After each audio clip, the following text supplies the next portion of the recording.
અનંત ઉપકારી વીર પરમાત્માને નમસ્કાર કરીને આજના આપણા સેશનની આપણે શરૂઆત કરી તત્વાર્થ સૂત્રની કારિકાનું આપણે વાંચન કરી રહ્યા છે, જેની અંદર કારિકાનો જે 20મો શ્લોક છે, 19 અને 20મો શ્લોક એની એક સાથે ટીકા છે. એમાં આપણે પ્રવેશ કરીએ. ભગવાનનું જે તીર્થ છે, ભગવાને જે તીર્થની સ્થાપના કરી છે, એ તીર્થ અંગ પ્રવિષ્ટ અને અંગ બાહ્ય ભેદથી બે પ્રકારનું છે.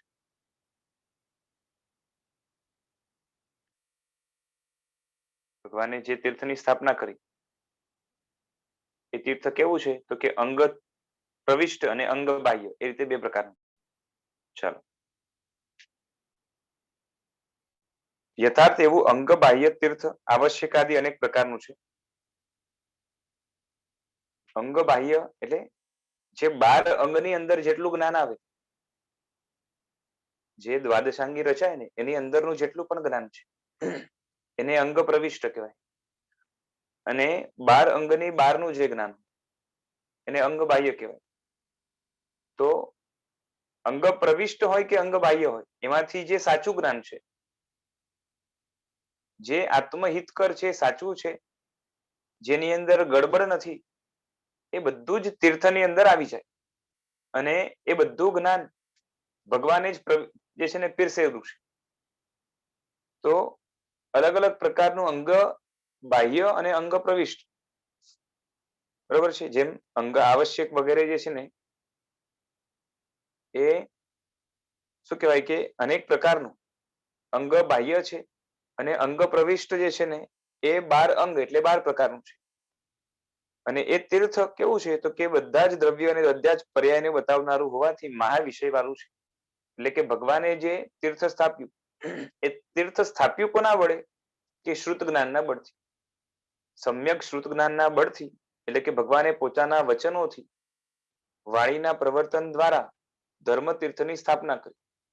અને ભગવાનના વચનો જે છે ને તીર્થ છે, એ વચન જે બતાવે એ બધું તીર્થ. એ જે કંઈ પણ ઉપાદેય બતાવે એ બધું જ તીર્થ છે, કારણ કે ઉપાદેય વસ્તુ આત્માને તારનારી બને છે. માટે હવે ભગવાનના જે વચનો એ સ્વયં મૂળથી તીર્થ છે. અને માટે હવે તીર્થનો વિષય કેટલો છે, તો કે એ શ્રુત જ્ઞાન એ જગતના બધા જ દ્રવ્યો બતાવે છે. જગતમાં જેટલા દ્રવ્યો રહેલા છે, મુખ્ય 6 દ્રવ્ય છે, અને એના જેટલા પેટા ભેદ થાય બધું જ બતાવે. સાથે સાથે બધી જ વસ્તુના ગુણ પર્યાય વગેરે પણ બતાવે. એટલે જે શું કહેવાય કે જ્ઞાન રૂપે શ્રુત રૂપે વ્યક્ત થઈ શકે એ બધું જ જે છે ને ભગવાન શાસ્ત્ર દ્વારા પોતાના વચનો દ્વારા બતાવે. અને તે જ તીર્થ છે. માટે તીર્થ એનો વિષય કેટલો છે, તો કે બહુ મોટો છે, મહાન છે, ઘણો છે. એટલે મહાવિષય વાળો છે. એટલે તીર્થ પણ મહાવિષય વાળું બની ગયું. અને અસંખ્ય ગમોથી યુક્ત. ગમ એટલે શું થાય, એ શું કહેવાય કે એંગલ અને જોવાની દ્રષ્ટિ. એટલે કે એક એક વસ્તુને અનેક રૂપે જોઈ શકાય છે. અને એવા અસંખ્ય ગમો કે નયો એનાથી યુક્ત આ ભગવાનનું તીર્થ છે. અને તેનાથી સંયુક્ત એટલે કે અમિત ગમ યુક્ત તીર્થને જ વિશેષ રીતે બતાવે છે કે સંસરવું, એક ભવથી બીજા ભવમાં ભટકવું, એનું નામ સંસાર. જ્યાં આત્માનું સંસરણ થાય, ભટકવાનું થાય, એને સંસાર કહેવાય. તો સંસરણ જ્યાં છે એનું નામ સંસાર. અને સંસાર કેવું છે, તો કે નરક આદિમાં ગમન સ્વરૂપ છે. આદિથી બાકી 3 ગતિ પણ લઈ લેવાનું.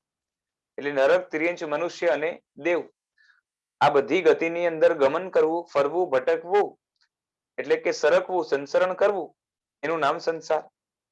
સંસાર એ જ ઘણા ભવો વાળો હોવાથી સમુદ્ર જેવું છે. સંસાર કેવો છે, કે ઘણા બધા ભવોથી યુક્ત છે. સંસારની અંદર આત્મા ભવો કર્યા કરે. એટલે એટલા બધા ભવો છે, એ બધા ભવોની ગણતરી કરો તો આખું જે છે ને એક જાતનું સમુદ્ર થઈ જાય તૈયાર. એટલે સમુદ્ર જેવો છે.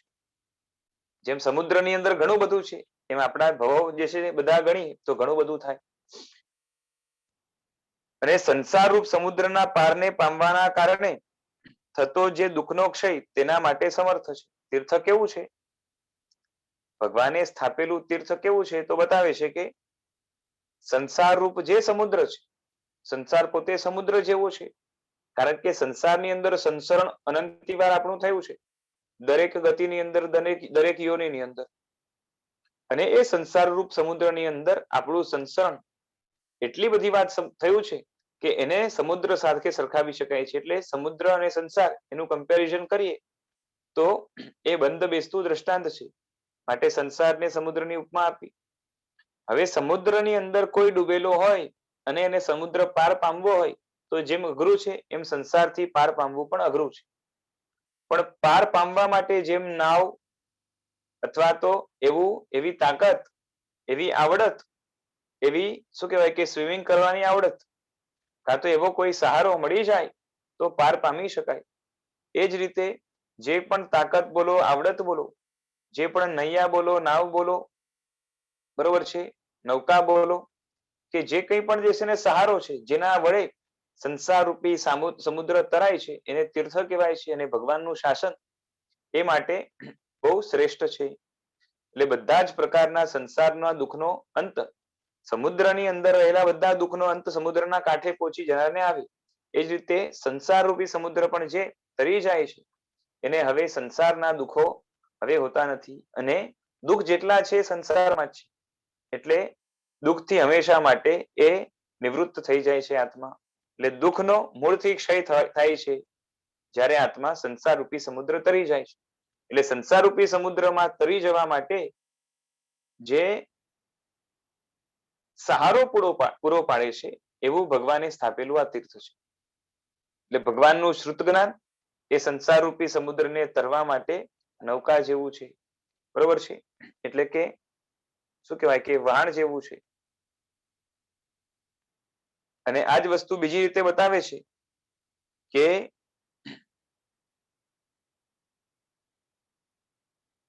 ગ્રંથાર્થ ઇત્યાદિ, ગ્રંથાર્થ વચન પટુભી, એ સ્થળે પટુ શબ્દનો પ્રત્યેક શબ્દની સાથે સંબંધ કરવામાં આવ્યો છે. અન્ય દર્શનોને આશ્રયને વાદીઓ સંપૂર્ણપણે ગ્રંથ, અર્થ અને વચનમાં કુશળ છે. આવા પ્રકારના પણ વાદીઓ કદાચ પ્રયત્ન રહિત હોય. એથી કહે છે કે પ્રયત્ન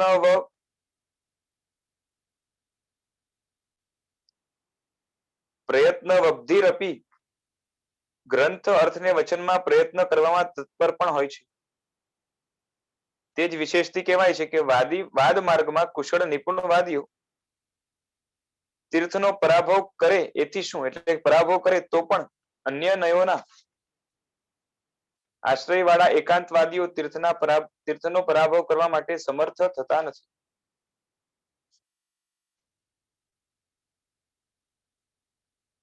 એટલે કહેવાનું તાત્પર્ય એ છે કે કોઈ વ્યક્તિ વાદમાં નિપુણ હોય, બરોબર છે, એટલે અલગ અલગ દર્શનના જે વાદીઓ છે, અલગ અલગ દર્શનના જે વાદીઓ છે, એ દર્શનના વાદીઓ એ ગ્રંથને, અર્થને અને વચનને કરવામાં કુશળ હોય. એટલે કે ગ્રંથને સમજવામાં કુશળ હોય, ગ્રંથના જે શબ્દો છે એના અર્થને પકડવામાં કુશળ હોય, અને પાછી વચનમાં એટલે કે વાણીમાં કુશળ હોય. ગ્રંથથી સૂત્ર લેવાનું, બરોબર છે, કાં તો એના જે છે ને સામાન્ય જે રહસ્યો છે એ લેવાનું, એનું ક્રીમ લેવાનું, અને અર્થથી એની ઊંડાણ લેવાની, અને વચન એટલે કે એ સામેવાળાને જ્યારે વાદ કરવો હોય, કાં તો સામેવાળાને સમજાવવું હોય, તો આ બધામાં જે વાદીઓ કુશળ છે એ વાદીઓ પણ, એવા નિપુણ જે વાદીઓ હોય, બરોબર છે, એ તીર્થનો એટલે કે ભગવાનના શાસનનો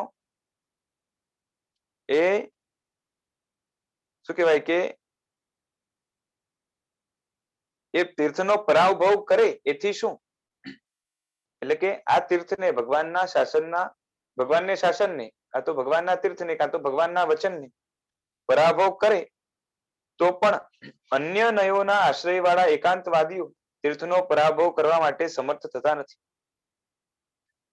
અન્ય નયના આશ્રય વાળા, કેમ કે આપણે અહીંયા શું છે કે એકાંતવાદ નથી, અનેકાંતવાદ છે, અને બાકી બધા દર્શનો છે એની અંદર એકાંતવાદ છે, બરોબર છે. આને દ્રષ્ટાંતથી સમજાવે છે કે જેવી રીતે મણિ આદિના તેજોથી સૂર્ય પરાભવ પમાડી શકાતો નથી. એટલે કહેવાનો અર્થ એ છે કે કોઈ પણ વાદીઓ આ તીર્થનો પરાભવ કરી જ ન શકે. અહીંયા આગળ લખ્યું ને કે પરાભવ કરે તો પણ શું, પરાભવ કરે તો પણ શું નો અર્થ અહીંયા શું લેવાનો, કે પરાભવ કરે જ કઈ રીતે? કારણ કે એકાંતવાદીઓ છે, એમનું તત્વ એકાંતના કારણે ક્યાંય ને ક્યાંય અટકશે, ફસાશે, અને માટે તીર્થનો એટલે ભગવાનના વચનોનો કે આગમનો પરાભવ કરી નહીં શકે. તો દ્રષ્ટાંત આપ્યું કે મણિ હોય ને, મણિ એનું તેજ ઓછું હોય અને સૂર્ય છે એનું તેજ ઘણું હોય. એટલે એની સામે એક અંશ કે નાનકડું જે છે ને તેજ મણિમાં હોય છે. તો મણિ આદિ કેટલા પણ ભેગા થાય ને તો પણ સૂર્યના તેજને પરાભવ ન કરી શકે. એમ કે મણિ આદિના તેજોનો પ્રકાશોનો તેમાં જ પ્રવેશ થઈ જાય.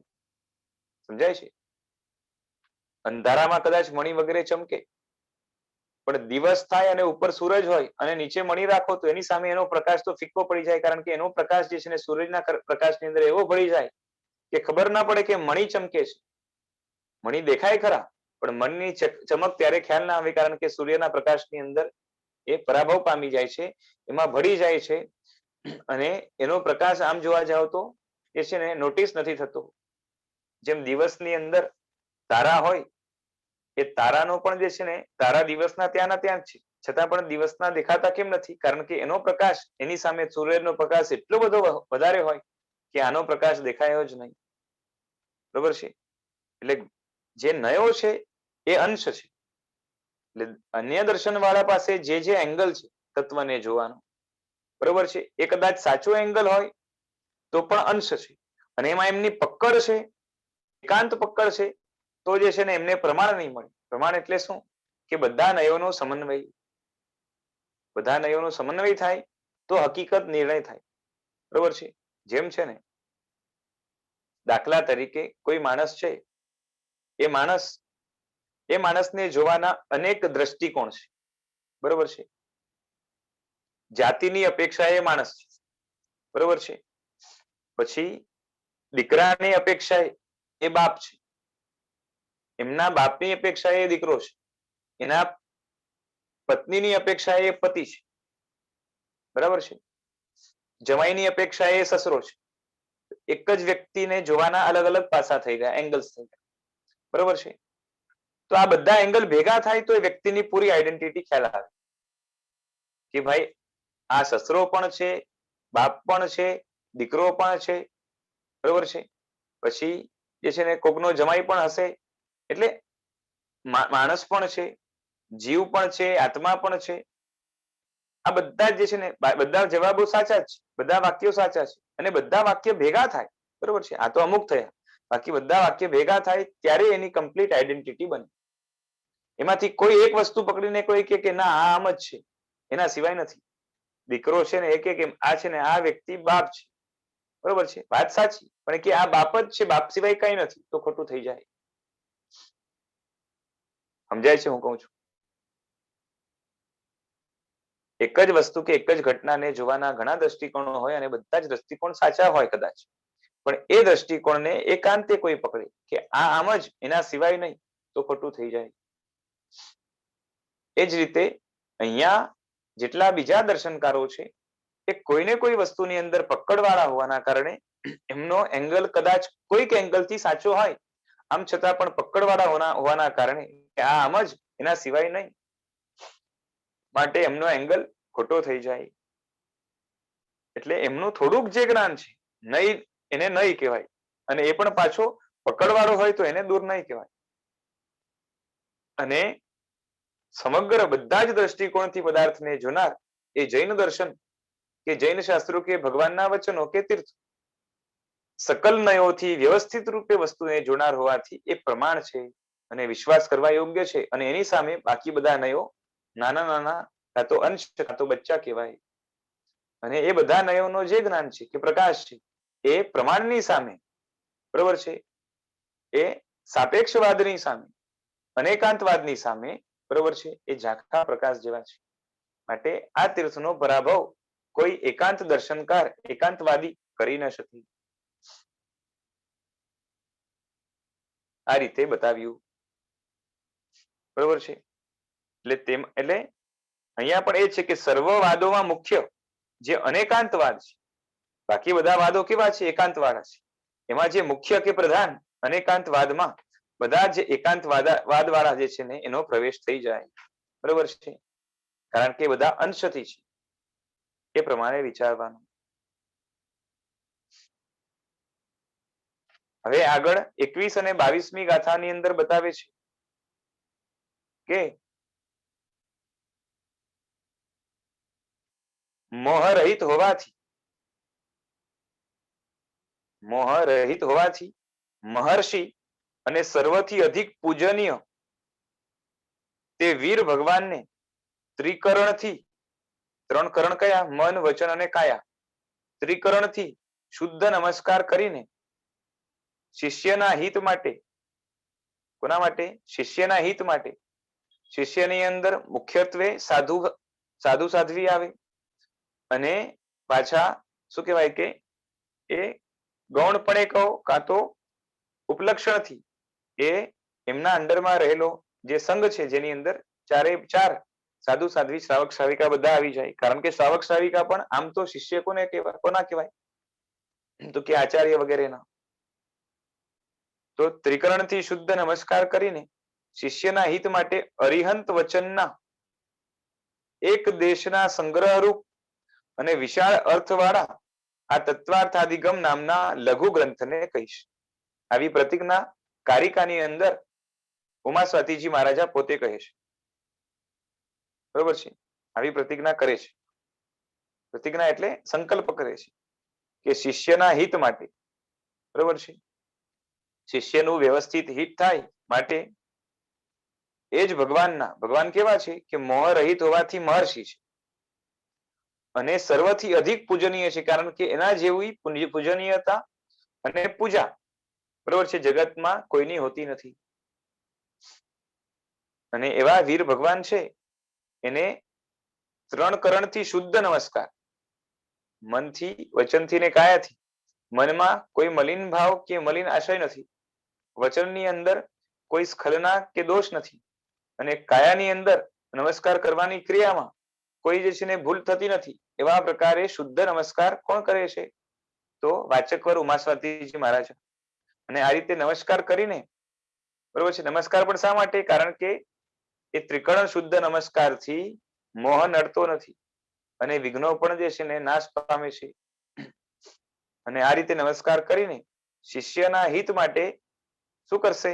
તો કે અરિહંત વચનના એક દેશના સંગ્રહરૂપ, બરોબર છે, અરિહંતના વચનો ઘણા બધા છે, એમાંથી અમુક દેશ, એક દેશ એટલે એક પાર્ટ, એક હિસ્સો, ભગવાનનું શાસ્ત્ર વિશાળ છે, એમાંથી એક હિસ્સો, બરોબર છે, અમુક ભાગ એનો સંગ્રહ કરીને, બરોબર છે, એ કહેશે. અને પાછો એ અમુક ભાગ પણ કેવો છે? તો છે વિશાળ અર્થવાળો. એનો વિસ્તાર કરો, અર્થ નીકાળો, અર્થ કાઢો તો એનો જે છે ને બહુ મોટો અર્થ થાય. અને એવા આ તત્વાર્થાધિગમ નામના લઘુ ગ્રંથને, એટલે નાના ગ્રંથને હું કહીશ, એમ ઉમા સ્વાતીજી મહારાજા કહે છે. હવે આનો થોડોક ટીકાની અંદર વિસ્તાર કરે છે કે કૃત્વા ઇત્યાદિ એટલે કરીને, શું કરીને? નમસ્કાર. તેને આગમોક્ત વિધિથી, એટલે કે આગમમાં જે પ્રમાણે કાયા, વચન અને મન, બરોબર છે, એ ત્રણ કરણથી વિશુદ્ધ નમસ્કાર જે બતાવ્યો છે એવા પ્રકારે નમસ્કાર કરીને અહીં તસ્મય એટલે કે તેને, એટલે કોને? તો કે શુભ કર્મા સેવન ઇત્યાદિથી જેને કયા છે તે પરમર્ષિને. કોને નમસ્કાર? કે શુભ કર્મ સેવન ઇત્યાદિથી જેને કયા છે, એટલે જેની પાસે શુભ કર્મનો ઉદય છે, શુભ કર્મનું આસેવન કરે છે, શુભ કાર્ય કરે છે, અને પાછા કેવા છે કે મોહથી રહિત છે, એવા પરમર્ષિ એટલે કે યોગીન્દ્રને, યોગીઓમાં ઇન્દ્ર સમાન એટલે ટોપ મોસ્ટ લેવલના યોગી, બરોબર છે, મોક્ષમાં ન જાય ત્યાં સુધી યોગી કહેવાય. એમને એટલે કે ભગવાનને શું કરીને? તો કે નમસ્કાર કરીને પરમર્ષિને જ વિશેષથી કહે છે કે કેવા છે? તો કે પૂજ્યતમાય, એટલે આ પૂજ્ય છે અને આ પૂજ્ય છે પણ અતિશય પૂજ્ય છે માટે પૂજ્યતમ કીધું, બરોબર છે, એટલે અત્યંત પૂજ્ય છે, સર્વથી અધિક પૂજ્ય છે બરોબર છે. કોણ? ભગવાન. તેને ભગવતે સમગ્ર ઐશ્વર્યાદિ ગુણયુક્ત, બરોબર છે. ભગવતેનો અર્થ શું કર્યો? કે સમગ્ર ઐશ્વર્યથી યુક્ત, જે શોભે છે પોતાના પૂર્ણ ઐશ્વર્યથી, બરોબર છે, એને ભગવાન કહેવાય. એટલે એવા ભગવાન કોણ? તો કે ભગવાન વીર, વીરાય. એટલે વીર એવા નામ વાળા જે ભગવાન છે, એટલે કે પ્રભુ મહાવીર. વીર શબ્દનો અર્થ એ પૂર્વવત 13મી કારિકાની ટીકામાં કયા મુજબ જાણવું. વિગત મોહાય એટલે જેમનો મોહ ચાલ્યો ગયો છે, જેના સંસાર બીજનો નાશ થઈ ગયો છે, તેવા, બરોબર છે, એટલે જેના સંસાર બીજનો નાશ થઈ ગયો છે, એટલે મોહ સંસારનો બીજ છે અને એ ચાલ્યો ગયો છે, એટલે સંસાર બીજ જેનો ભણાઈ ગયો છે, ખતમ થઈ ગયો છે, નાશ પામ્યો છે, એવા પરમાત્મા કેવા છે? પાછા પરમર્ષિ છે, બરોબર છે, એટલે કે મહર્ષિ છે. અને એવા જે પરમાત્મા મહર્ષિ છે એટલે શું છે? કે યોગીઓમાં ઇન્દ્ર સમાન છે, બરોબર છે. ઋષિઓમાં પ્રધાન છે, એટલે કે ઋષિથી યોગી લેવાના અને પ્રધાનથી ઇન્દ્ર લેવાના. ઇન્દ્ર એટલે મુખ્ય વ્યક્તિ, એટલે કે ઋષિઓમાં જે પરમ છે, મુખ્ય છે, એવા યોગીન્દ્ર કે પરમર્ષિ કે મહર્ષિને, બરોબર છે, એટલે કે પરમાત્મા વીરને. અને પાછા કેવા છે? કે સમગ્ર ઐશ્વર્યથી યુક્ત છે, કારણ કે ભગવાન કીધા, બરોબર છે. અને મોહરૂપ શત્રુ જેનો ચાલ્યો ગયો છે, એટલે ભવના બીજથી રહિત છે, સંસારનો બીજ જેનામાં હવે નથી, એવા વીરને નમસ્કાર કરીને શું કહે છે? તો કહે છે કે તત્વાર્થાધિગમ આખ્યમ ઇતિ, એટલે તત્વ. હવે આનો અર્થ ખોલે છે કે તત્વ એટલે અવિપરીત અર્થ, તત્વ એટલે સાચો અર્થ, એમ જે જેવું છે એનો એવો અર્થ, બરોબર છે. અને સુખ દુઃખનું કારણ અવિપરીતપણે જેનાથી અથવા જેનામાં જણાય તે તત્વાર્થાધિગમ. તત્વાર્થાધિગમ શું બતાવશે? તો કે સુખ દુઃખનું કારણ, જગતની અંદર સુખ શા કારણે છે, દુઃખ શા કારણે છે, એ કારણોને અવિપરીતપણે એટલે કે સ્પષ્ટપણે, બરોબર છે, જેનાથી જણાશે, કાં તો જેમાં જણાશે, એનું નામ તત્વાર્થ અધિગમ, બરોબર છે. આ તત્વાર્થ અધિગમ એ જ આખ્યા એટલે કે નામ જેનું છે એને તત્વાર્થ અધિગમ આખ્ય. અને બહુઅર્થ સંગ્રહ, શિષ્ય હિતકર અને અર્યંત વચનના એક દેશને સ્વરૂપ એવા, એક દેશ સ્વરૂપ એવા તત્વાર્થ અધિગમ નામના આ લઘુ ગ્રંથને કહીશ. બરોબર છે. કેવો છે આ ગ્રંથ? બહુઅર્થ એટલે કે ઘણા મોટા અર્થવાળો, વિશાળ અર્થવાળો છે. અને પછી શું છે? કે સંગ્રહ રૂપ છે, ભગવાનના વચનોના એક દેશના, એક અંશના સંગ્રહ રૂપ છે, કલેક્શન રૂપ છે. એટલે ભગવાનના વચનો ઘણા છે, એમાંથી કંઈક કંઈક કંઈક કંઈક કલેક્ટ કરીને જે હિતકર છે એમાંથી ક્રીમ કાઢીને અમુક વસ્તુઓને ગોઠવીને કલેક્શન લાવી કર્યો છે, જેનો અર્થ પાછો વિશાળ છે. અને શા માટે? તો કે શિષ્ય માટે હિતકર છે એવા વચનોને અહીંયા તત્વાર્થ અધિગમ નામના સૂત્રની રચના દ્વારા કહેવા માટે એ ઈચ્છે છે.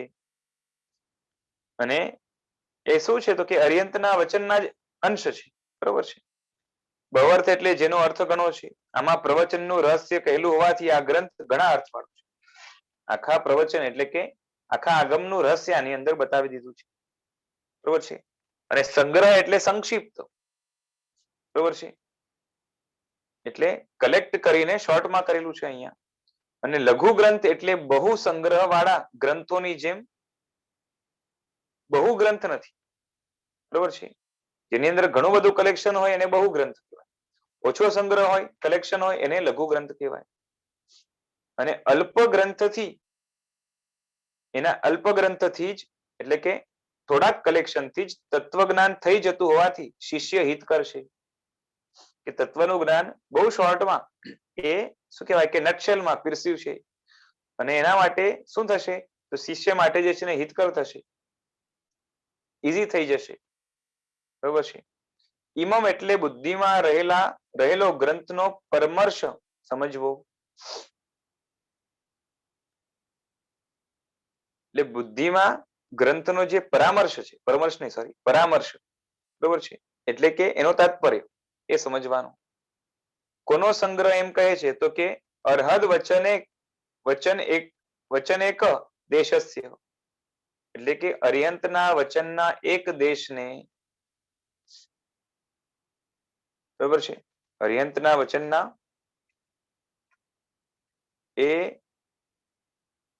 એક દેશનો સંગ્રહ, બરોબર છે. અહીંયા છે એટલે ગણી પીટક એવા 12 અંગો, 12 અંગો છે ને એનું કલેક્શન, એને ગણી પીટક કહેવાય. એ 12 અંગો તેના એક દેશ, બરોબર છે, એટલે આખો સંપૂર્ણ નહીં પણ એક દેશ એટલે એક હિસ્સો. એક હિસ્સો એટલે અહીંયાથી એક એમ કરીને જે છે ને એને પણ હિસ્સો જ કહેવાય. અમુક જગ્યાથી કલેક્શન કરીને કર્યું હોય તો એ આખાનો જે છે ને અમુક હિસ્સો જ કહેવાય ને, એટલે વન પાર્ટ કહીએ તો ચાલે, કલેક્શન થયું છે માટે. આનાથી પ્રયોજન વગેરે 3ના ઉલ્લેખને કયો છે, બરોબર છે. પ્રયોજન વગેરે જે હોય ને, પ્રયોજન, અભિધેય અને સંબંધ. તો પ્રયોજન શું છે? તત્વાર્થાધિકમ સૂત્ર રચવાનું એમનો પ્રયોજન શું છે તો કે શિષ્યના અનુગ્રહ માટે, એટલે શિષ્યો માટે હિતકર થાય, શિષ્યના હિત માટે, આ એમનું પ્રયોજન છે, બરોબર છે. અને અભિધેય એટલે કે આમાં શું બતાવશે તો કે તત્વ બતાવશે. નામથી જ ખબર પડે છે કે તત્વનો બોધ કરાવવાનો છે ને, એ તત્વ બતાવશે. કયા તો કે જીવાદિ તત્વો, બરોબર છે. અને સંબંધ શું છે તો કે સાધ્ય સાધન રૂપ સંબંધ છે. એમને એમ ખ્યાલ આવે. સાધ્ય સાધન રૂપ સંબંધ એટલે શું કે જીવાદિ તત્વોને જાણીને હે ઉપાધિનો વિવેક કરીને જે અંતિમ તત્વ એટલે મોક્ષ છે એ સાધ્ય છે. એટલે તત્વની મૂળ પ્રાપ્તિ એ સાધ્ય છે અને એના માટે તત્વાર્થાધિગમ સૂત્ર એ સાધન છે. સમજાય છે? નીચે લખ્યું છે જો, જીવાદિ તત્વોને જાણવા એ સાધ્ય છે, બરોબર છે. જાણીને પછી આગળ જે કરવાનું હોય એ પણ સાધ્ય જ ગણાય. પણ વર્તમાન સાધ્ય શું કહેવાય? અનંત સાધ્ય જાણવું એ, બરોબર છે. પરંપર સાધ્ય મોક્ષ છે, બરોબર છે. તો અનંત સાધ્ય શું છે તો કે જીવાદિ તત્વોને જાણવા, અને એના માટે સાધન શું છે તો કે આ ગ્રંથ, બરોબર છે. એટલે સાધ્ય સાધન સંબંધ છે અને આને ગ્રંથકાર સ્વયં પ્રગટ કરશે, બરોબર છે. હવે પ્રશ્ન થાય કે સંબંધ આદિનું કથન દૂર રહો, પ્રસ્તુત ગ્રંથના સંગ્રહ કથનમાં સગડાય અર્હદ વચનોનો સંગ્રહ કેમ કરાતો નથી, જેથી અર્હદ વચનના એક દેશના સંગ્રહ કરાય છે એમ કહ્યું. કોઈ પ્રશ્ન કરે છે કે તમે સંબંધ આદિ બતાવો છો, ઠીક છે, પરંતુ આ ગ્રંથના સંગ્રહ કથનમાં બધા જ અર્હદ વચનનો સંગ્રહ કેમ નથી કર્યો? માત્ર એક દેશનો અમુક ભાગનો જ કેમ કર્યો? તેનો જવાબ આપે છે કે સર્વનો સંગ્રહ કરવાનું અશક્ય હોવાથી, કે મારા માટે બધો જ સંગ્રહ કરવો શક્ય નથી, માટે અર્હદ વચનના એક દેશનો સંગ્રહ કર્યો, બરોબર છે. હવે આગળ 23મા શ્લોકની અંદર કહે છે કે જેના ગ્રંથનો ને અર્થનો બહુ કષ્ટથી પાર પામી શકાય અને જેમાં અતિશય ઘણા વિષયો રહેલા છે, તે મહાન જીન વચન રૂપ મહાસમુદ્રનો સંગ્રહ કરવા કોણ સમર્થ છે? બરોબર છે.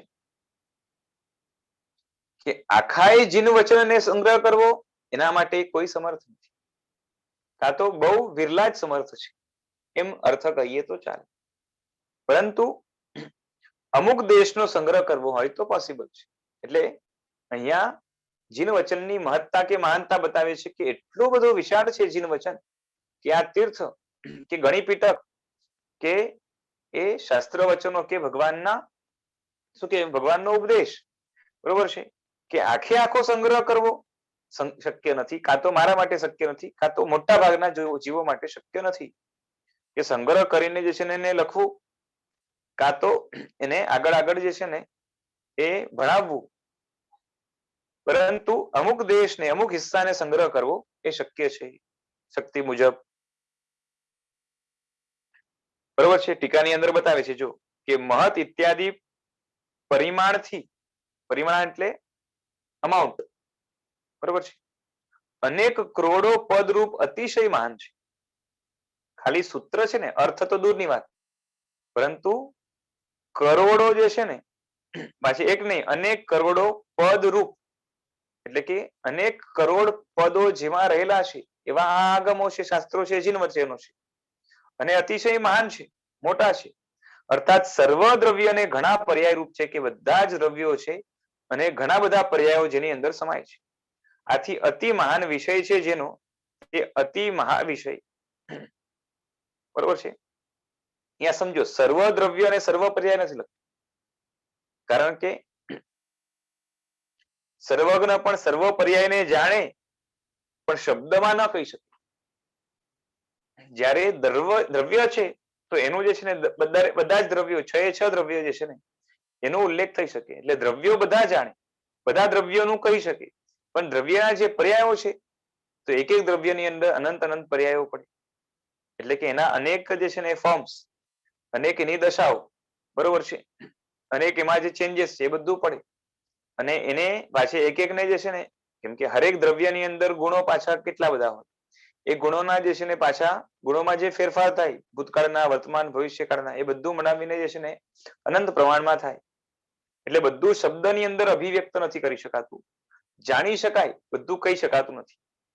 એટલે ઘણા પર્યાયથી ખાલી 4, 5, 6, 7 એવા નહીં લેવાના, જાણે પણ અસંખ્ય પર્યાયો, બરાબર છે. કહી પણ જે છે ને અસંખ્ય શક્ય, અગર સમય મળે તો, એટલો સમય મળતો નથી.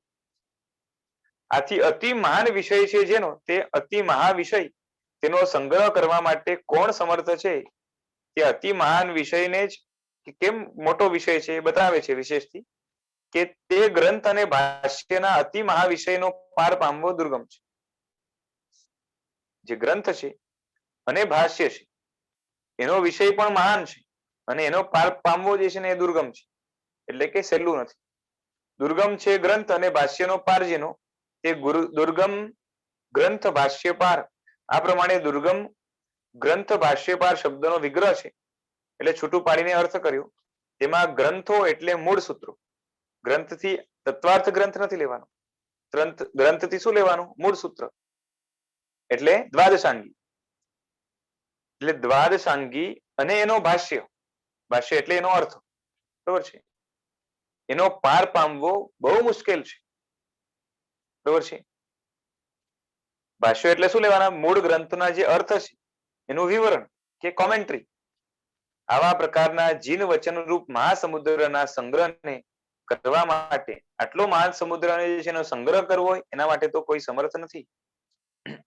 જે આ કરવાને ઈચ્છે છે તે આ પણ કરે એમ કોઈ કહે તો તેના ઉત્તરને કહે છે કે જે પુરુષ અતિશય ઘણા ગ્રંથો અને અર્થોથી પરિપૂર્ણ જીન વચનનો સંગ્રહ કરવાની ઈચ્છા રાખે છે, તે મોહના કારણે મસ્તકથી પર્વતને ભેદવાની ઈચ્છા રાખે.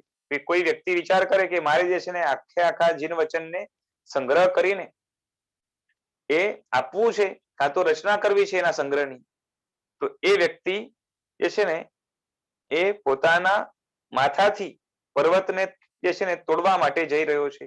એટલે અશક્ય કાર્ય કરી રહ્યો છે. કાં તો 2 હાથોથી પૃથ્વીને ઉપાડવા માટેની ઈચ્છા કરી રહ્યો છે, દાંડાની જેમ, બરોબર છે. અથવા તો 2 હાથોથી કાં તો 2 ભુજાઓથી સમુદ્રને તરવા માટેની ઈચ્છા કરે છે, બરોબર છે. કાં તો ડાભની અણીથી, ડાભ એટલે દુર્વા એટલે કે ઘાસ, ને ઘાસની અણીથી સમુદ્રને માપવા માટેની ઈચ્છા રાખે છે. કાં તો આકાશમાં ચંદ્રને ઓળંગવાની ઈચ્છા રાખે છે. કાં તો મેરુ પર્વતને હાથથી કંપાવવાની, ધુણાવવાની ઈચ્છા રાખે છે. પોતાની ગતિથી પવનને જીતવાની ઈચ્છા રાખે છે, કે પવનથી પણ ફાસ્ટ ગતિમાં હું જાઉં. સ્વયંભૂ રમણ સમુદ્રને પીવાની ઈચ્છા રાખે છે. અને ખદ્યોતના એટલે આજ્ઞ પેલો હોય ને નાનકડો જુગનો, એના તેજથી સૂર્યને પરાભવ કે હરાવવા માટે, સૂર્યના તેજને હરાવવા માટે ઈચ્છે છે, બરોબર છે. એટલે જેમ આ બધું અશક્ય પ્રાય છે અને મોટા ભાગનું તો અશક્ય છે, તો આવી જે ઈચ્છા રાખે પોતાની શક્તિ જોયા વગર, એના જેવી આ વાત છે કે આખા જૈન શાસનને જે છે ને, કાં તો એટલે ભગવાનના બધા જ શાસ્ત્રોના, એટલે બધા જ શાસ્ત્રો એના સૂત્રો ને અર્થ એનો સંગ્રહ કરવો એ શક્ય જ નથી. સંગ્રહ કરો, કલેક્શન કરીને જે છે ને શું કેવું કે રચના કરવી, બરોબર છે. હવે શિરસા ઇત્યાદિ આવું કરનાર પુરુષ મોહના કારણે અર્થાત અશક્યનો આરંભ કરવાની ઈચ્છાથી મસ્તકથી પર્વતને ભેદવાની ઈચ્છા રાખે છે.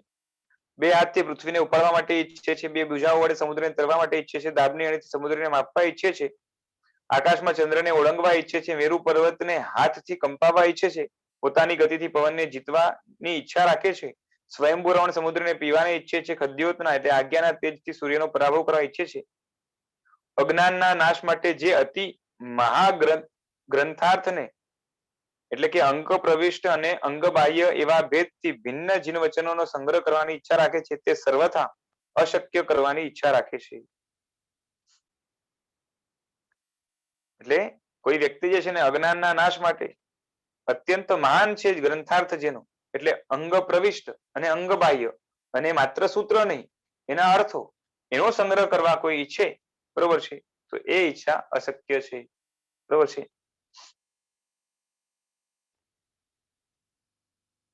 કેમ કે અર્થ અનંત છે પાછું, એટલે પૂરેપૂરો અર્થ પકડાશે એવું શક્ય નથી, એ પછી કેવળ જ્ઞાની કરી શકે. હવે આ બે આર્યા શિરસાગીરી ઇત્યાદિ એ એક આર્ય અને ખદ્યોતક પ્રભાદી એ એક આર્ય, એમ બે આર્ય ના કરતા ભિન્ન છે, તો પણ આ બે આર્ય તત્વાર્થના પુસ્તકોમાં છે, તેથી આ બે આર્યની વ્યાખ્યા કરી છે, બરોબર છે. એટલે આ જે આર્યાઓ છે, ગાથાઓ છે, એ શું કહેવાય કે એના કરતા ઉમા સ્વાતિજી મહારાજ નથી, બીજા કોઈ છે, છતાં પણ એ પુસ્તકોની અંદર તત્વાર્થ પુસ્તકમાં મળે છે એટલે અહીંયા રાખી છે. હવે સર્વ સંગ્રહ કરવાનો અભાવ હોવા છતાં પોતાની પ્રવૃત્તિ સફળ છે એમ કહે છે કે બધું જ સંગ્રહ નહીં થાય, આમ છતાં પણ મેં કર્યું છે એ સફળ થશે.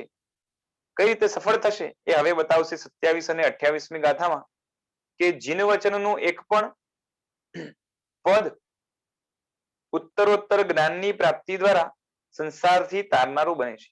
કે ભગવાનના જે વચનો છે એનું એક પણ પદ, એ પદ આગળ આગળ જ્ઞાનની પ્રાપ્તિ કરાવશે.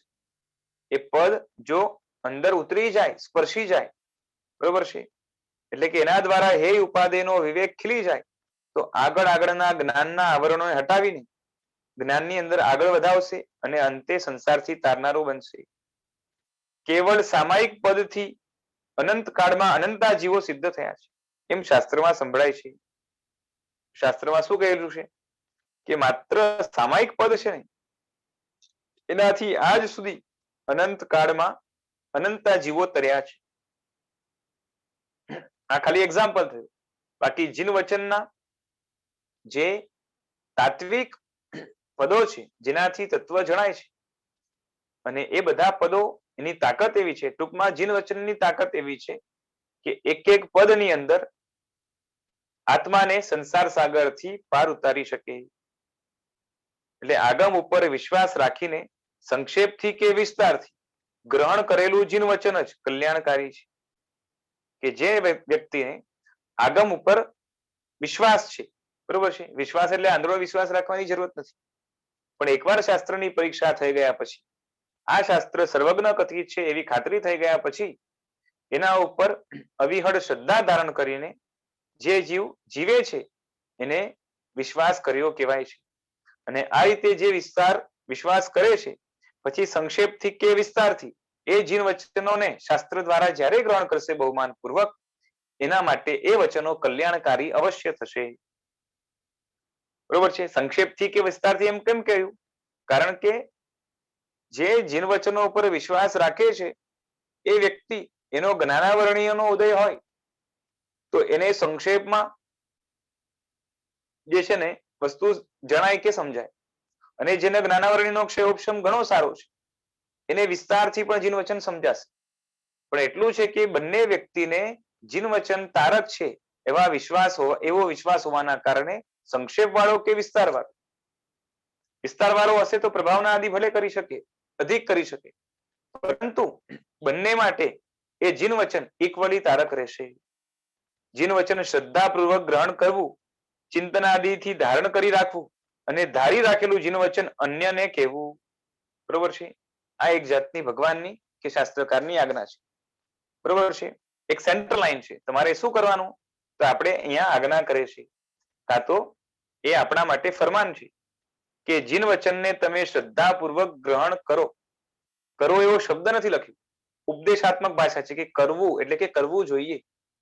પરંતુ આજ્ઞાની ભાષામાં શું કહેવાય કે તમે એ ભવ્યાત્મા તમારે જો તરવું છે તો તમે શું કરો કે જીન વચનને છે ને શ્રદ્ધાપૂર્વક ગ્રહણ કરો. ગ્રહણ કરો એટલે અપનાવો, એના અર્થને સમજો અને એને પછી ભૂલી ન જવાય અને જીવનમાં જ્યાં જ્યાં ઉપયોગી જે જીન વચનો છે એનો પ્રેક્ટિકલ યુઝ કરતા રહો તો એ ધારી રાખેલું કહેવાય. અને જે ધારી રાખેલું જીન વચન છે જેના દ્વારા જીવનની અંદર સફળતા જે મળી છે, જે અનુભવો થયા છે આનંદાદીના, જે મોક્ષનો અનુભવ થયો છે, એ બધા જ અનુભવના કારણે દ્રઢ થયેલું જે જીન વચન છે એ બીજાને એનો વિનિયોગ કરાવો એટલે કે બીજાને કહો. બરોબર છે. કેટલું સરસ બતાવ્યું. ટીકામાં બતાવે છે કે એકમ અપિતુ ઇત્યાદિ પ્રસ્તુત જીવાદી 7 પદોની વાત તો દૂર રહી. બરોબર છે. જીવાદી જે છે 7 પદ કે 7 તત્વ, જેમ 9 તત્વ હોય એનો સંક્ષેપ કરીએ તો 7 તત્વ પણ થાય. બરોબર છે. તો જીવાદી 7 તત્વ આમાં આગળ બતાવશે 7 કઈ રીતે લીધા છે. તો જીન વચનનું એક પણ પદ, જીન વચનનું એક પણ પદ વિધિથી ગ્રહણ કર્યું હોય તો શું થાય? તો કે વિધિથી ગ્રહણ કરવાથી અને ચારિત્ર લેવાથી સંસારથી તારનારું એટલે કે પમાડનારું થાય છે. વિધિથી ગ્રહણ કરવું એટલે જ્ઞાન કરવું અને એનો જ્યારે ઉપયોગ થાય જીવનમાં, એને છોડી દેવામાં આવે ને ઉપાય દઈને જે છે ને જીવનમાં પ્રેક્ટિકલ લાઈફમાં અપનાવવામાં આવે એનું નામ થાય ચારિત્ર. એટલે જાણીને કરવા દ્વારા એટલે કે જ્ઞાન મેળવીને આચરણમાં લાવવાથી શું થાય છે? તો કે સંસારથી તારનારું બને છે. બરોબર છે. તેથી મારો સંગ્રહ કરવાનો પ્રારંભ યુક્ત જ છે કે હું સંક્ષેપથી બતાવીશ ને, વિસ્તારથી કોઈ જે છે ને સૌક્ષમથી જાણે સારું છે, પણ મેં અહીંયા સંક્ષેપથી બતાવ્યું છે. પણ જેને જીન વચન ઉપર અવિહળ શ્રદ્ધા હશે, સંક્ષેપથી જાણેલા વચનો પણ એના માટે અવશ્ય કલ્યાણકારી બનશે. માટે મારો પ્રયાસ જે છે નિષ્ફળ નથી, યુક્ત જ છે. અહીં જીન વચનાત એ સ્થળે પંચમી વિભક્તિ વ્યવચ્છેદ કરનારી છે. જેમ કે સમૂહમાંથી એટલે સમૂહમાં રહેલી વસ્તુઓમાંથી શુક્લ વસ્તુ પ્રકાશે છે. અહીં શુક્લ સિવાયની બીજી વસ્તુઓનો વ્યવચ્છેદ કર્યો છે. પ્રસ્તુતમાં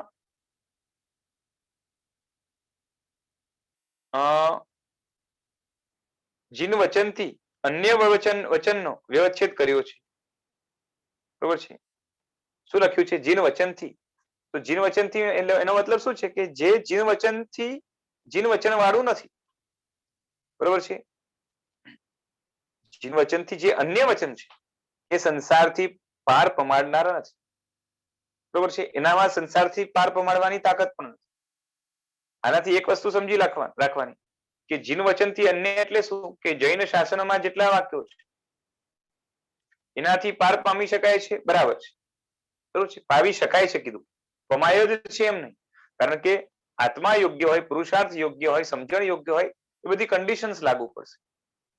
ને બીજા નંબરે અન્ય દર્શનમાં રહેલા કોઈ જીવ, બરોબર છે, એમના શાસ્ત્રોના વચનથી પાર પામી ન શકે એવી વાત નથી. પણ એમના શાસ્ત્રમાં જીન વચનની સાથે ટેલી થાય એ વચનો આમ જોવા જઈએ તો જીન વચન જ કહેવાય.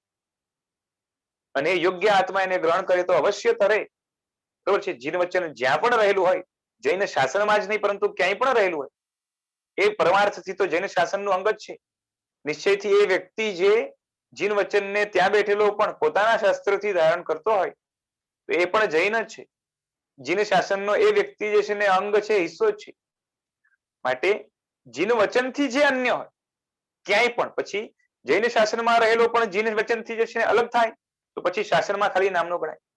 અને બીજે ક્યાંય રહેલા પણ જે વાક્યો કે જે વચનો જીન વચનથી વિપરીત હોય એ જીન વચનથી અન્ય છે અને એનાથી પાર પામી શકાતું નથી સંસાર સાગર. એક પણ જીન વચન સંસારથી તારનારું છે. એ કથન પોતાની બુદ્ધિથી નથી કહ્યું, એથી આગમને કહે છે. અમે પણ આ કહીએ છીએ ને કે એકાદ પણ જીન વચનથી તરી જવાય છે, એ અમે નથી કહેતા, પરંતુ આગમ કહે છે. શ્રૂયંતે ચ એટલે કે ત્યાં આગમમાં દીર્ઘકાળથી વિધિથી અભ્યસ્ત કરેલા, અભ્યાસ વાળા કરેલા માત્ર સામાયિક રૂપ એક પદથી અપૂર્વકરણ શ્રેણી કેવળ જ્ઞાનને પામીને અનંતાજીવો સિદ્ધ એટલે કે સમાપ્ત કાર્યવાળા થયા છે. આગમ શું કહે છે કે માત્ર એક પદ, સામાયિક પદને એ અભ્યાસ કરીને, બરોબર છે, વિધિપૂર્વક અભ્યાસ કરીને જે આગળ વધે છે એ શું કરે છે તો કે અપૂર્વકરણ કરે છે. સમજાય છે? આગળનું ગુણસ્થાનક. પછી શ્રેણી માંડે છે અને કેવળ જ્ઞાનની પ્રાપ્તિ કરે છે, અને અંતે જે છે ને એ મોક્ષમાં જાય છે. એટલે અપૂર્વકરણ દ્વારા, અપૂર્વ અધ્યવસાયો દ્વારા શ્રેણી માંડે છે અને કેવળ જ્ઞાનને પ્રાપ્ત કરે છે. અને એવા કેટલા તો કે અનંત આત્માઓ થયા. બરોબર છે. આ પ્રમાણે હોવાથી આગમને પ્રમાણ કરીને શું કરવું એમ કહે છે કે દેશ કાળ અને શક્તિને અનુરૂપ સંક્ષેપથી કે વિસ્તારથી જીનનું વચન ગ્રહણ કરવું. બરોબર છે કે તમારી પાસે દેશ કાળ કે શક્તિ, ઘણીવાર એવું હોય કે અમુક જગ્યાએ જીન વચન બહુ ઓછા સાંભળવા મળતા હોય, કાં તો જીન વચનનો સ્ત્રોત બહુ ઓછો હોય, એ સ્થળે પણ થોડાક પણ જીન વચન સાંભળવા જાણવા મળે, એનું ચિંતન મનન અને એનું અનુકરણ કરવામાં આવે તો ત્યાં પણ તરી શકાય છે. કોઈક દેશ વગેરે એવો હોય જેની અંદર જીનવર વચનનો પ્રમાણ ભરપૂર હોય, આત્માઓ પણ યોગ્ય હોય અને ઘણી પ્રજ્ઞાવાળા આત્મા હોય, વિશાળ પ્રજ્ઞાવાળા આત્મા હોય, ત્યાં જીનવર વચનો જે છે એનો વરસાદ ભરપૂર થતો હોય, યોગ્ય આત્મા ત્યાં પણ તરી શકે. કાળની વાત કરીએ તો ચોથા આરાની અંદર જે પ્રમાણે જીન વચનની વરસાદ થતી હોય, કાં તો જીન વચન જે રીતે ઉપલબ્ધ હોય એ રીતે પાંચમા આરામાં નથી હોતું. બરોબર છે? તો કોઈ પણ દેશ હોય, કોઈ પણ કાળ હોય, અલ્પ પ્રમાણમાં કે અધિક પ્રમાણમાં જીન વચન મળે, પરંતુ અગર એ જીન વચન મળ્યા પછી ઉતરે નહીં તો કલ્યાણ ન થાય, અને મળ્યા પછી ઉતરે તો કલ્યાણ થાય ને થાય. એ જ રીતે શક્તિની પણ વાત કરી કે ભગવાને આ રીતે આ કરવાનું કહ્યું છે, એટલી શક્તિ નથી તો એના ઉતરતી કક્ષાના અનુષ્ઠાનોની અંદર જોડાવું, ઉતરતી કક્ષાના કાર્યો કરવા જીન વચનને અનુરૂપ. જીન વચનને બાદ ન પહોંચે, જીન વચન જે અનુષ્ઠાનમાં જેવા પ્રકારના ભાવો કહે છે એવા પ્રકારના ભાવો શક્તિ અનુસાર કરવા દ્વારા સંસાર સાગરથી અવશ્ય પાર પામી શકાય છે. એટલે કે દેશ કાળ અને શક્તિને ધ્યાનમાં રાખીને કે મારો આ દેશ છે, આ કાળ છે ને આવી આટલી શક્તિ છે. દેશ કાળ અને શક્તિની અંદર ફેરફાર થઈ શકે, અધિક લાભકારી કંઈક દેશકાળ અને શક્તિ પ્રાપ્ત થાય તો ઘણું સારું, પણ જ્યાં સુધી પ્રાપ્ત ન થાય ત્યાં સુધી એ દેશકાળ અને શક્તિ પ્રમાણે મારે જીન વચનને અનુસરવું છે. એટલા એવા પ્રકારનો સંકલ્પ અવશ્ય હોય તો આત્મા જરૂર તરી શકે. એટલે દેશકાળ અને શક્તિથી કોઈને સંક્ષેપથી, કોઈને વિસ્તારથી જીન વચન મળ્યું, એને ગ્રહણ કર્યું, અપનાવ્યું અને આગળ વધે તો ચોક્કસ એનું કલ્યાણ થાય, કેમ કે જીનનું વચન મોક્ષનું સાધન છે. બરોબર છે? જીન વચન મોક્ષનું સાધન હોવાથી શું કરવું તો કે છે કે તીર્થંકરનું વચન નિર્વિચાર ગ્રહણ કરવું. બરોબર છે? બરોબર છે? નિર્વિચાર એટલે શું? તો એનો અર્થ બતાવે છે કે નિર્વિચાર એટલે બીજી વસ્તુનો વિચાર કર્યા વિના, એટલે કે કોઈ વિકલ્પ કર્યા વિના. બરોબર છે? કોઈ વિકલ્પ કર્યા વિના, કોઈ વિચાર કર્યા વિના, એટલે કે ઓલું સાચું હશે, આની અંદર શંકા છે, એટલે કે શંકા રહિત પણ. નિર્વિચાર એટલે અહીંયા એવું નથી કે જે છે ને વિચાર ન કરવો, કે આપણે આપણી ભાષામાં જે વિચાર કરીએ, અહીંયા બીજો કોઈ વિકલ્પ ન કરવો, બીજા કોઈ ઓપ્શનને જે છે ને સામે ન રાખવું. એ પણ ક્યારે? પરીક્ષા થયા પછી. જીન વચનને અપનાવવાનું છે પરીક્ષા પૂર્વક છે, પણ એકવાર પરીક્ષા થઈ ગઈ અને ખ્યાલ આવ્યો કે આ જીન વચન સાર છે, જીન વચનની અંદર જ મારું હિત સમાયેલું છે, સગળા જીવોનું હિત આની અંદર જ છે, મને આ અમૂલ્ય મળી ગયું છે, અને હવે એના દ્વારા મારે જે છે ને સંસાર સાગરથી પાર પામવું છે. હવે સંસાર રૂપી સમુદ્ર જીન વચનના આધારે મારા માટે ખાબોચિયો બની જશે, મારા માટે આનંદનો વિષય છે. બીજો કોઈ મારે વિકલ્પ નથી કરવો, જીન વચનને મારે સમર્પિત થઈ જવું છે. એવો અહીંયા જે છે ને સાર છે. અને વિધિપૂર્વક સૂત્રથી અને અર્થથી ગ્રહણ કરવું જોઈએ. બરોબર છે. સૂત્રથી પણ ગ્રહણ કરવું અને અર્થનો મહિમા સૂત્ર કરતા આનંદ ગણો હોવાથી અર્થને પણ ગ્રહણ તથા પરાવર્તના અને અનુપ્રેક્ષાથી, પરાવર્તના એટલે રિવિઝન અને અનુપ્રેક્ષા એટલે શું કહેવાય કે જે જાણ્યું છે એને વારંવાર જે છે ને જોયા કરવું, એની અંદર ઊંડા ચિંતનમાં ઉતરવું અને આ રીતે ધારણ કરી રાખવું, જેથી કરીને વિસરાય પણ ન જાય અને અંદર જે છે ને લીલુંછમ એ જ્ઞાન રહે. અને ઉચિત યોગ્ય જે શિષ્યો છે એને કહેવું. બરોબર, શિષ્યથી લાયક બધા જીવો આવી જાય, આનાથી સંગ્રહ અને વિસ્તાર કરવાનું કહ્યું. બરોબર છે, કારણ કે સંગ્રહ અને વિસ્તાર ધારણાદી રૂપ છે. શિષ્ય સંગ્રહથી જાણી શકે છે, વિસ્તારથી જાણી શકે છે એમ સમજીને સૂત્ર વગેરેને આપવાનું છે. બરોબર છે કે કોઈ શિષ્ય હોય એ સંગ્રહથી શોર્ટમાં જાણી છે, સંક્ષેપથી. જેમ ભગવાને ગૌતમ સ્વામી વગેરેને જેટલા ગણધરો છે 3 પદથી સમજાવી દીધું અને એ 3 પદથી એમને વિસ્તારથી બોધ થઈ ગયું. ઘણા શિષ્ય એવા હોય કે શોર્ટમાં ન સમજે, એને ઘણો લાંબો વિસ્તાર કરવો પડે. એટલે જે શિષ્યની જેવા પ્રકારની યોગ્યતા, અયોગ્યને તો આપવાનું જ નથી, નહીં તો આપણી શક્તિ અને એની શક્તિ સંયોગોનો જે છે ને બરબાદી થાય.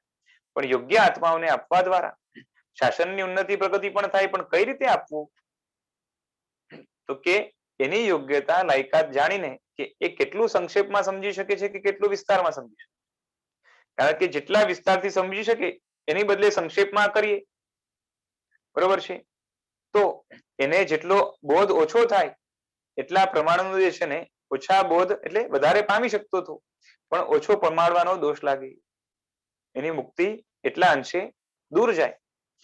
અને જે વિસ્તારથી પામી શકતો હોય એને સંક્ષેપ કહે તો જેમ દોષ લાગે એમ સંક્ષેપથી પામી શકતો હોય વિસ્તાર કરવા જાઓ, બરોબર છે, તો જે છે ને શું કહેવાય કે એ નકામો પુરુષાર્થ થાય. ત્યાં નકામો એટલે શું કે ટૂંકમાં પતતું હતું, જે વધેલી શક્તિ હતી બીજે ક્યાંક ઇન્વેસ્ટ કરી શકાતી હતી, બરોબર છે, તો ત્યાં ન કરવી જોઈએ. એટલે ત્યાં એટલી સ્માર્ટનેસ જોઈએ. એટલે જેવા શ્રોતા એ પ્રમાણે જે છે ને વક્તૃત્વ થવું જોઈએ, અથવા તો એ સમજાવવાની કળા એ રીતે હોવી જોઈએ. અને એ બધું કોણ કરી શકે? તો કે ગીતાર્થ કરી શકે. સામેવાળા જીવની લાયકાત યોગ્યતા જાણીને એ દ્રવ્ય ક્ષેત્ર કાળ ભાવ વગેરેને સમજીને સામેવાળાના જે છે ને એ હૃદયની અંદર જીન વચન સ્થાપિત કરવા માટે કયા વચનો જોઈએ, કેટલા પ્રમાણમાં જોઈએ, એ બરાબર ગીતાર્થો જાણે. હવે આગળના શ્લોકની અંદર વક્તાને પ્રોત્સાહન આપવા દ્વારા પોતાના પ્રયત્નની સફળતાને કહેવા માટે ગ્રંથકાર કહે છે કે કોઈ વક્તા હોય એ નિરાશ થઈ જાય કે ભાઈ અમે આપીએ અને સામે નિષ્ફળ જાય તો, બરોબર છે, તો કે છે કે હિતકર વચનના શ્રવણથી સાંભળનાર બધાને લાભ થાય જ એવો નિયમ નથી. કોઈને હિતકર વચન કહ્યું, સભા મોટી છે, બધાને લાભ થાય એવો નિયમ નથી. અને ઘણી વાર તો એવું હોય કે કોઈને પણ લાભ ન થાય, આપણે અંદાજો કર્યો હોય કે કદાચ કોકને થઈ જશે, પણ કોઈને પણ ન થાય.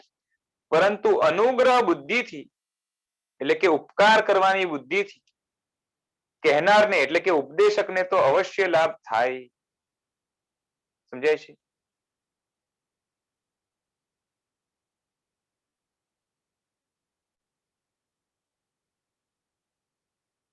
એટલે વક્તુસ્ત્વેકાંતો ભવતી, વક્તુસ્તુ એકાંતતો ભવતી, એટલે કે એકાંતે એને અવશ્ય લાભ થાય. કોને? તો કે વક્તાને. સામેવાળાને લાભ થાય કે ના થાય ત્યાં બે વિકલ્પ છે, લાભ થાય કાં તો ન પણ થાય, પણ કહેનારને તો અવશ્ય લાભ થાય. પણ કઈ રીતે કહેનારને? તો કે અનુગ્રહ બુદ્ધિથી, એટલે કે સામેવાળા ઉપર ઉપકાર કરવાની બુદ્ધિથી, બરોબર છે. ઉપકાર જે છે ને હું તારા ઉપર ઉપકાર કરું છું એવું દર્શાવવાની વાત નથી, પણ અંદરથી તે જીવો તરે, કારણ કે સંસારની અંદર ભટકે છે, દુઃખી ન થાય, બરોબર છે, એવી કરુણા બુદ્ધિથી.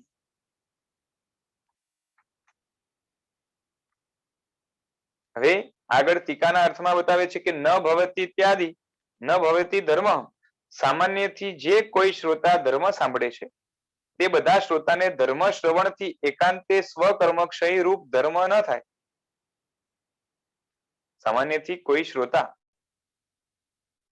ધર્મ સાંભળે છે એટલે શ્રોતાઓ છે એ ધર્મ સાંભળે છે. બધા શ્રોતાને ધર્મ શ્રવણથી એકાંતે સ્વકર્મક્ષય રૂપ ધર્મ ન થાય. એટલે બધા સાંભળનારને જે છે ને પોતાના કર્મનો ક્ષય ન થાય અને એ ક્ષય થવો એનું નામ ધર્મ, એવા પ્રકારનો ધર્મ થાય નહીં. કેમ કે કોઈ શ્રોતા અવિધિથી ધર્મ સાંભળતો હોય, ધર્મ સાંભળવાની પણ વિધિ હોય. અવિધિથી સાંભળે જે રીતે, કેમ કે જેની અંદર જિજ્ઞાસા વગેરે ગુણો જોઈએ, બરોબર છે, સામેવાળા ઉપર જે છે ને બહુમાન જોઈએ, એ બધું ના હોય અને બહુમાનના કારણે હાથ જોડેલા હોય, તટકાર બેઠેલો હોય, ઊંઘ ન આવી જાય અને એ બધી જે છે ને કાળજી હોય, જાગૃતિ રાખવાની હોય, આ બધી જે વિધિ છે અને એ વિધિમાંથી જેટલા અંશે વિધિ સચવાય એટલા અંશે સ્વકર્મનો ક્ષય થાય. બિલકુલ વિધિ ન સચવાય, સ્વકર્મનો ક્ષય બિલકુલ ન થાય, બરાબર છે. અને પૂરેપૂરી વિધિ સચવાય તો ઘણા અંશે કર્મનો ક્ષય થાય. એટલે કોઈ અવિધિથી સાંભળે પૂરેપૂરી, તેને સ્વકર્મનો ક્ષય ન થાય અને અનુગ્રહ બુદ્ધિથી હિત કરનારને તો લાભની અપેક્ષા ન હોવાથી એકાંતે જ ધર્મ થાય, બરોબર છે. અનુગ્રહ બુદ્ધિથી એટલે કે બીજા ઉપર ઉપકાર કરવાની બુદ્ધિથી, કલ્યાણ કરવાની બુદ્ધિથી, કરુણાથી, વાત્સલ્યથી જે એ જીન વચનને પીરસે છે, બરોબર છે, એ એમને કોઈ લાભની અપેક્ષા નથી. લાભની એટલે શું? ભૌતિક કોઈ પ્રસિદ્ધિ થાય મારી, કાં તો મને જે છે ને મારા ભક્તો થાય, મને જે છે ને આટલી અનુકૂળતા મળશે, એવી કોઈ અપેક્ષા નથી. પરંતુ સામેવાળા જીવો દુઃખી છે, બરોબર છે, દુઃખી પાસે અપેક્ષા રાખવી એ તો દુઃખીને જે છે ને નિચોડવાની વાત. તો એ તો ઉલટાનું જે છે ને ત્યાં કરુણા જેવું કંઈ રહ્યું નહીં. પરંતુ જે કરુણા બુદ્ધિથી જગતના જીવો અજ્ઞાનતાના કારણે અથડાય છે, ભટકાય છે, દુઃખી થાય છે, લાવને એને તારી દઉં એવી કરુણા બુદ્ધિથી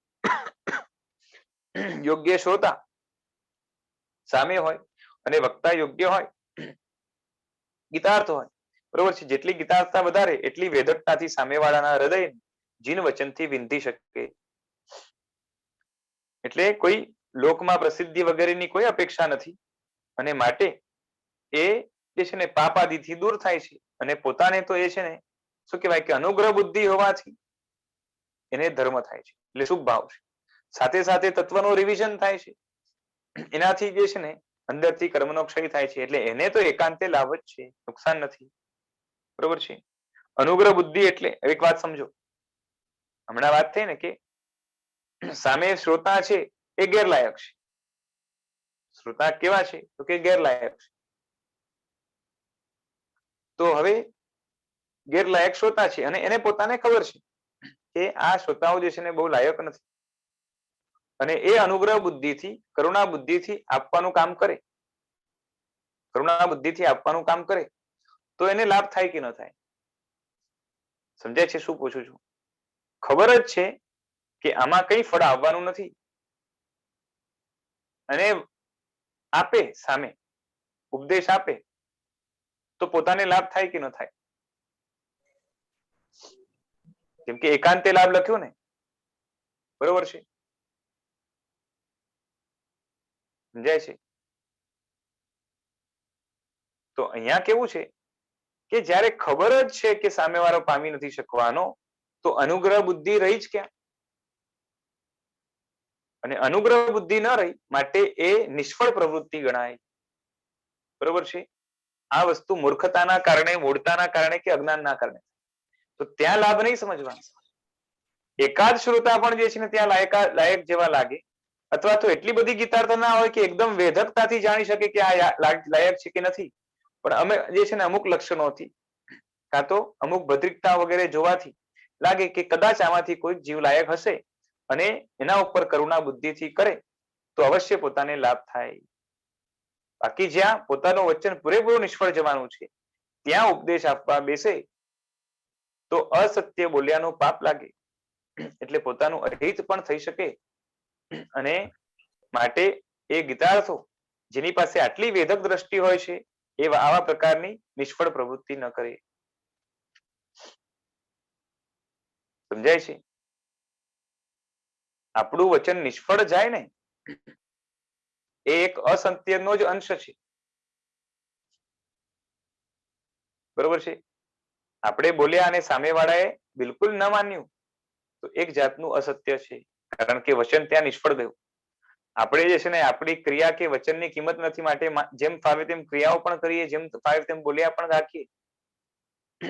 પરંતુ મહાપુરુષો જે હોય છે, તત્વશાળી પુરુષો હોય છે, સાત્વિક વ્યક્તિઓ હોય છે, એ પોતાની એક ક્રિયા એક વચન પણ નિષ્ફળ જાય તો એમને જે છે ને ન ગમે. એમને લાગે કે બીજી વાર તો જે છે ને બહુ સાવધાની રાખીશ. અને એમાં પણ જે નિપુણ હોય છે, એક્સપર્ટ હોય છે, એનું તો જે છે ને એક એક વચન એ માપી તોલીને બોલે. અને માટે આવા વ્યક્તિઓના જે છે ને વચનો પણ નિષ્ફળ નથી જતા હોતા. એ વચનની અંદર જે છે ને શક્તિ, તાકાત કે તેજ એટલું જ હોય. સમજાય છે? એટલે તો આપણા જેવા જે છે ને સાચી વસ્તુ પણ કહે ને તો માંડ 10 માંથી એક વ્યક્તિ માને. પરંતુ આવા જે મહાપુરુષો છે, જે માપી તોલીને બોલે છે, સમજી વિચારીને બોલે છે, વચન એક પણ નિષ્ફળ ન જાય, મારી એક પણ હરકત નિષ્ફળ ન જાય, મારી સમય શક્તિ નિષ્ફળ ન જાય, એ પ્રમાણે જે છે ને સમજી વિચારીને જે કાર્ય કરતા હોય છે, એવા વ્યક્તિઓનું વચન જે છે ને એ એટલું બધું કાર્ય કરી જાય કે કદાચ 100 માણસો જે છે ને સામે બેઠા હોય તો ઘણી વાર તો 90 ઉપર પણ અસર થાય. સમજાય છે? એક ને એક જ વસ્તુ. સમજાય છે? જેમ ગૃહસ્થ છો, સમજો કે હું છું અને કહું કે તમે જે છે ને સંસાર છોડી દો, તો મારી અસર વધારે થાય કે સાધુ કે જે છે સંસાર છોડી દો તો વધારે અસર થાય? સમજાય છે?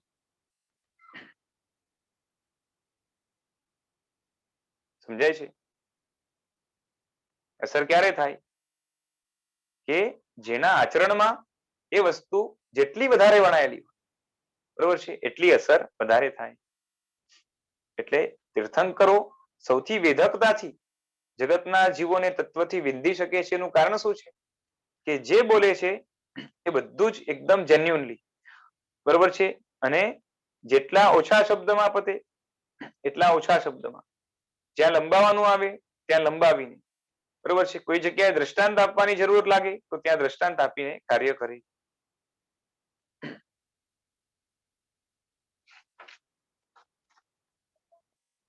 અને લખ્યું કે અથવા અન્યથા એટલે કે અનુગ્રહ બુદ્ધિ ન હોય તો વક્તા અને શ્રોતા એ બંનેનો ધર્મ વિધિથી સાપેક્ષ હોવાથી બંનેમાં કોઈ વિશેષતા ન રહે.